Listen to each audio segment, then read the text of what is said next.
என் தலைமையில தான் கூட்டணி வரும்னு அவர் விக்கிரவாண்டிலையும் சொல்லியிருக்காரு, மதுரையிலையும் சொன்னார். இந்த கல்லாப்பட்டி பழனிசாமியை முதலமைச்சர் ஆக்குவதற்கு அவரை தோல்ல தூக்கிட்டு அலைய போறாரா? ஏன்னா விஜய் போய் அது மாதிரி பழனிசாமி தலைமை ஏற்றுக்கிட்டாருன்னா லைக் சூசைட் அல்ல. முன்ன அப்படிதான் சொல்லியிருந்தாரு, எங்களோட பிரம்மாண்ட கட்சி கூட்டணிக்கு வரப்போகுதுன்னு.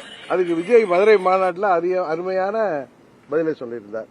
திரும்பவும் விஜய் அவர்கள் இவர்கள் அழைப்புக்கெல்லாம் உறுதியாக பதில் சொல்றார். ஒன்னே ஒன்று கேட்கிறேன், விஜய் ரஜினிகாந்த் மாதிரி ஒரு உச்சபட்ச நடிகராக இருக்கின்ற பொழுதே அவரது வருமானத்தை எல்லாம் விட்டுவிட்டு தமிழ்நாட்டு மக்களுக்காக மாற்றத்தை கொடுப்பேன் என்று அவர் ஒரு கட்சியை ஆரம்பிச்சு என் தலைமையில தான் கூட்டணி வரும்னு அவர் விக்கிரவாண்டிலையும் சொல்லியிருக்காரு, மதுரையிலையும் சொன்னார். இதை நான் சொன்ன உடனே விஜயோட போறீங்களாங்க? அவர் சொன்னதை நான் உங்களுக்கு புரிய வைக்கிறேன், தெரியப்படுத்துறேன். உங்களுக்கு அந்த சில பேர் கூவி விஜய் அழைக்கிறாங்களே அவர்களுக்கு. அவர் ஒரு உச்சபட்ச நடிகர், அவ்வளவு வருமானத்தையும் புகழையெல்லாம் விட்டுவிட்டு இந்த கல்லாப்பட்டி பழனிசாமியை முதலமைச்சர் ஆக்குவதற்கு அவரை தோல்ல தூக்கிட்டு அலைய போறாரா?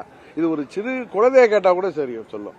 அதனால பழனிசாமி அங்க கூட இருக்கிற அந்த நிர்வாகிகளையும் அந்த தொண்டர்களையும் சோர்ந்து போயிருக்கவர்களை இன்னும் ஒரு மாசத்துக்கு இதை வச்சு ஓட்டுவார். விஜய் அதுக்கு பதில் சொல்ற வரைக்கும் இதை ஓட்ட போறாரு தவிர அதுக்கு வாய்ப்பே 1% கூட வாய்ப்பு இல்லை என்றுதான் நினைக்கிறேன். ஏன்னா விஜய் போய் அது மாதிரி பழனிசாமி தலைமை ஏற்றுக்கிட்டாருன்னா அது அவருக்கு அது இட்ஸ் லைக் சூசைட் அல்ல அட்டெம்ப்ட்.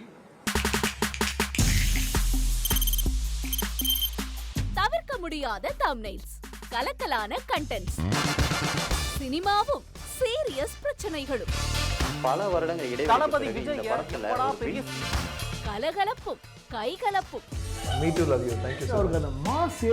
ஏற்ற தெரிக்குதுனாலே டன்னு தான். பிரேக்கே இல்லாமல் பிரேக்கிங் நியூஸ் சொல்லும் தந்தி டிவி ஆப். இன்ஸ்டா தலைமுறை வரை இறங்கி அடிக்கும் தந்தி டிவியின் டிஜிட்டல் எக்ஸ்க்ளூசிவ். அது தண்ணிக்குள்ள போகும்போது ஹேங் ஆயிடுச்சு. உங்களுக்கு விஜய் சார் எந்த அளவுக்கு ரொம்ப பிடிக்கும்? Of course, Malayalis are huge Vijay sir fans. ரெண்டு பேருமே ரொம்ப பிடிக்கும் எனக்கு. தந்தி டிவி ஆப்பை இலவசமா டவுன்லோட் செய்யுங்க. ஃபாலோ பண்ணுங்க, சப்ஸ்கிரைப் பண்ணுங்க, என்ஜாய் பண்ணுங்க.